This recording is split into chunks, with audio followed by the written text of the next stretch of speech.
Just pushed up to 3,000 meters of elevation again, 1,000 meters of climbing in for the day. And the view up here is pretty impressive.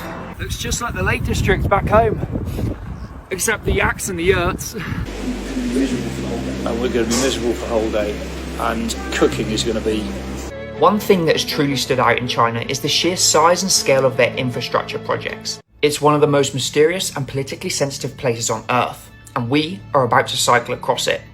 Hidden high in western China, the Tibetan Plateau stretches for thousands of kilometers, a land few outsiders ever get to see. We'd already had multiple encounters with the Chinese police, each one a reminder that this journey wouldn't be simple. What would this remote and controversial region have in store for us? Nervous but buzzing with excitement, we left the city of Jining behind and began our climb onto the roof of the world.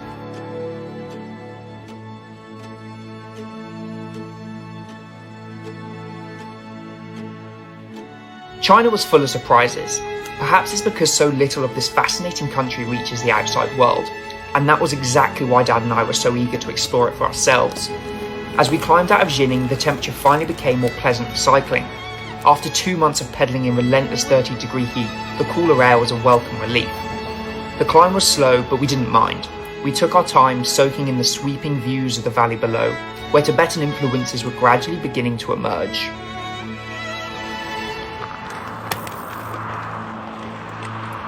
About to tackle our longest tunnel yet. 5 Ks. Not just a long tunnel, a super long tunnel. Let's go check it out.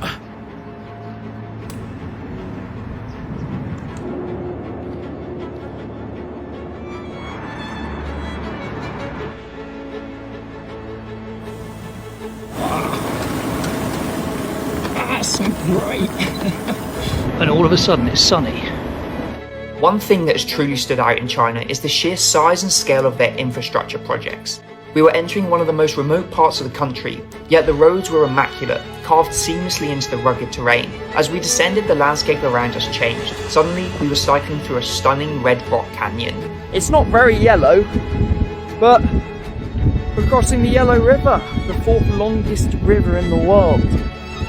It's more green than yellow. Call it the Green River. Yeah, pretty impressive.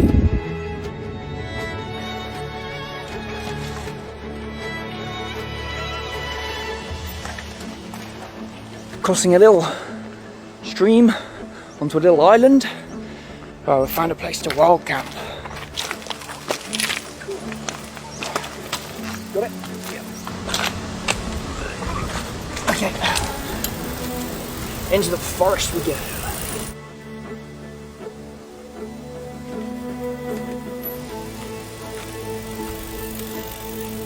Apart from the trash, how's this?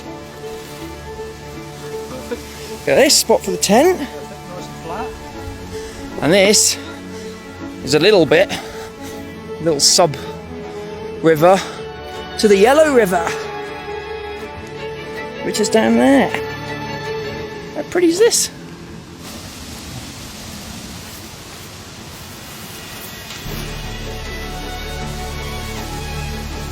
Tent assembled.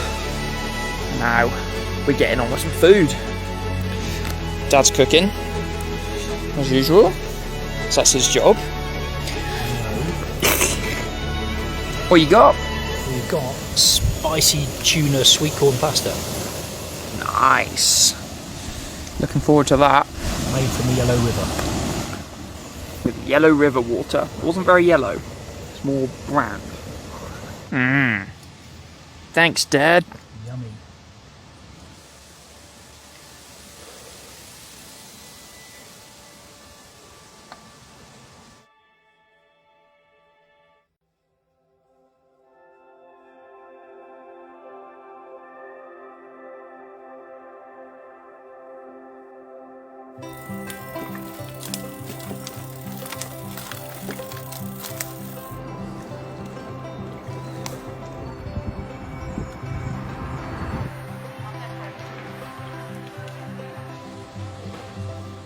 Time for some traditional Chinese breakfast. Let's go see what they've got.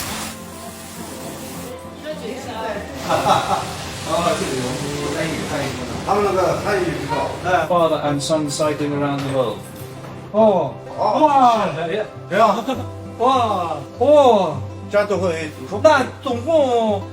How many kilometers have you ridden now? Oh, about 9,000.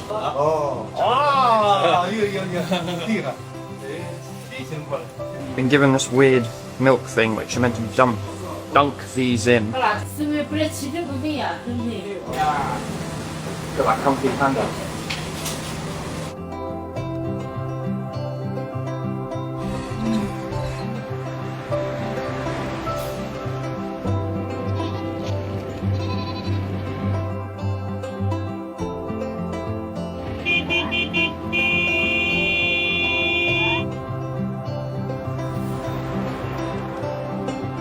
Just pushed up to 3,000 meters of elevation again, with 1,000 meters of climbing in for the day.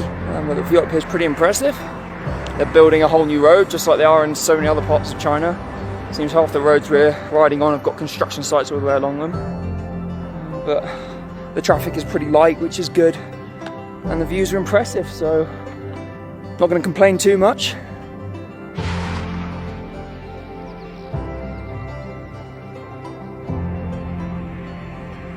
We were sat in this, just outside this little supermarket, enjoying some snacks and some cold drinks, and a plainclothes guy came up to us, showed us a police ID, started speaking to us. We couldn't understand, so we Google translated what he was saying, and he said, "We cannot be here." And then he was waving us on, he's taking pictures of our bikes and everything, and on the phone.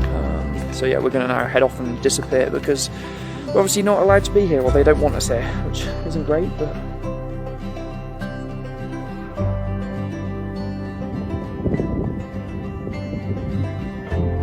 Ooh, 1,800 meters of climbing. We've arrived in this beautiful valley. I'm gonna put the tent up. We just got the permission from the local nomads that we can stay here. Oh, wow, it's stunning. What a place to spend the night. With all the yaks and sheep.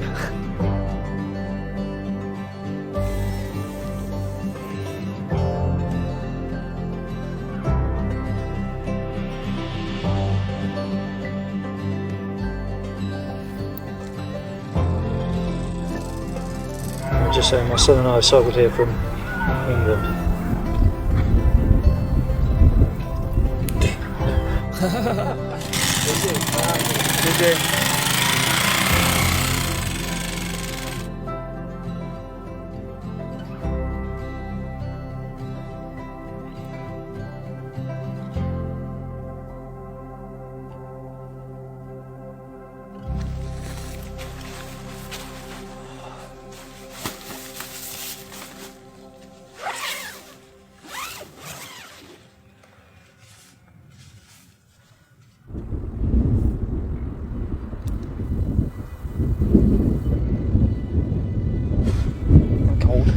A bit nippy. First time I've worn these in a while, but it's pretty chilly.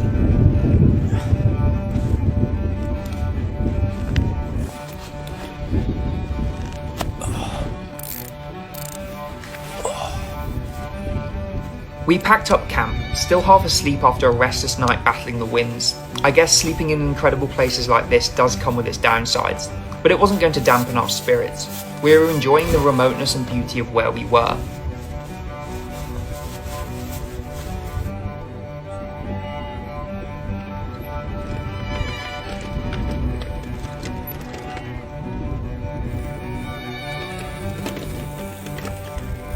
This was already the highest altitude we'd reached on the trip, and we were starting the day with a climb that would take us even higher.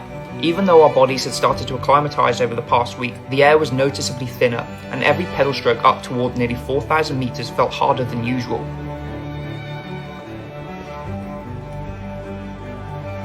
What a way to start the day. 300 metres of switchbacks, but we got to the top. This cool Tibetan flag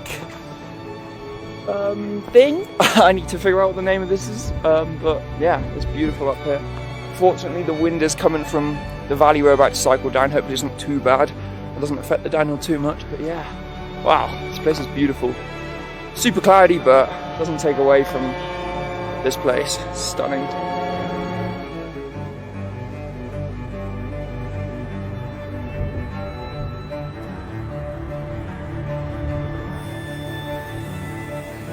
We descended down the other side of the mountain pass with almost no traffic to disturb our amazing freewheel. Luckily, the wind eased as we dropped lower, though the breeze from speeding at 40 kilometers an hour still kept us chilly. Eventually, the slope flattened and we rolled onto a vast plateau, the mountains stretching endlessly into the distance.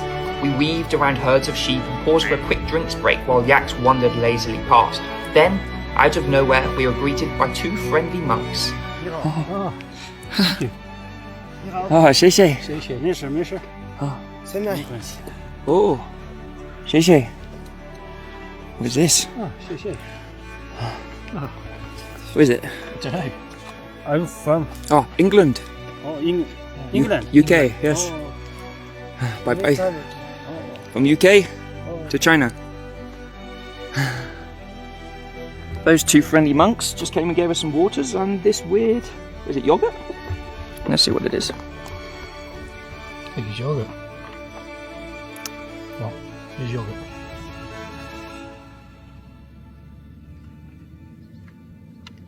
That's all right. Oh, really? Yeah.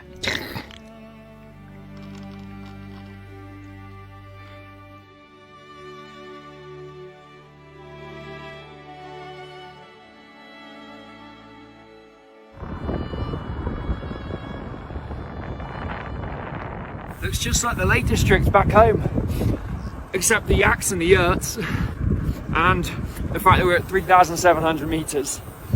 Apart from that, it's just like being back at home.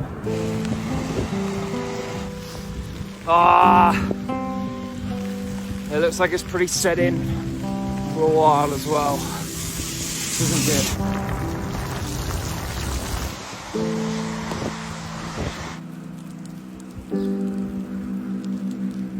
Absolute tipping down. We're trying to find a coffee shop. Just warm up a bit.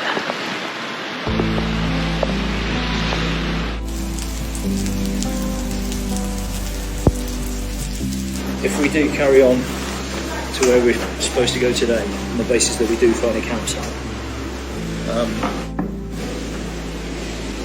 we're going to be soaking wet through when we get there. And we're going to be miserable for the whole day. And cooking is going to be, because we ain't cooking inside the tent. So we'll kick off tomorrow in a pretty bad way. My inclination would be to call it here. Have a long day tomorrow. It's raining pretty hard and there's a hotel in this town, but then there's nothing until where we're aiming for in 2 days' time, which is about 135 kilometers from here. We were meant to split that down, like do half of that today, the second half tomorrow, but we don't want to be camping in the rain.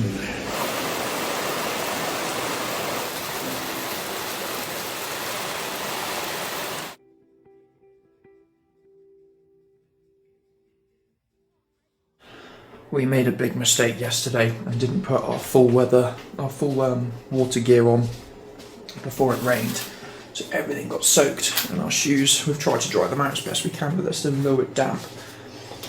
And it's too cold to wear our cycling sandals, so we might have damp feet for the day. But yeah, hopefully it'll dry off.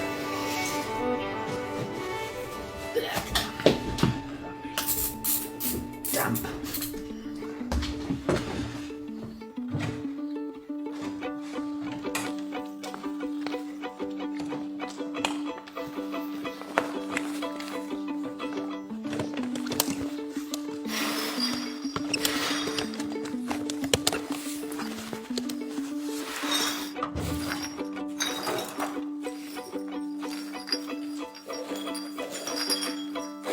Ready? Yep. Let's go.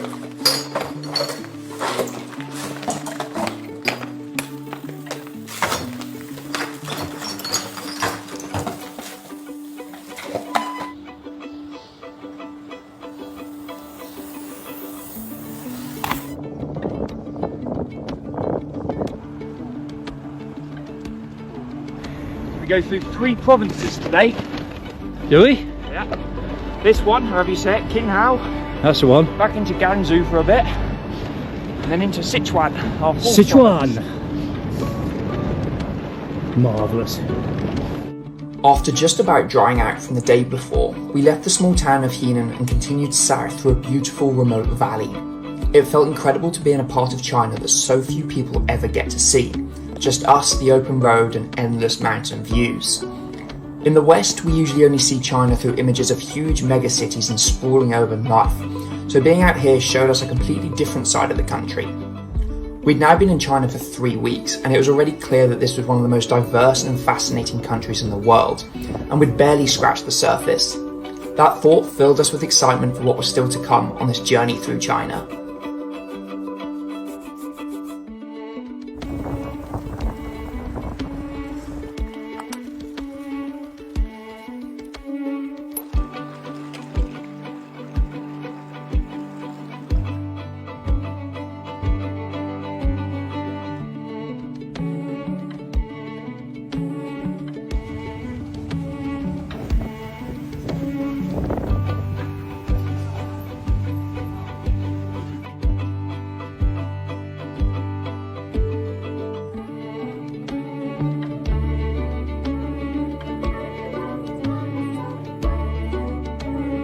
We have arrived in the small Tibetan-style village of Langlusi. It's got a monastery, it's really pretty. Only problem is, it's extremely busy with tourists. But we're gonna stay here for 2 days and explore, see what there is to see, get some work done and get some rest before we crack on to Chengdu.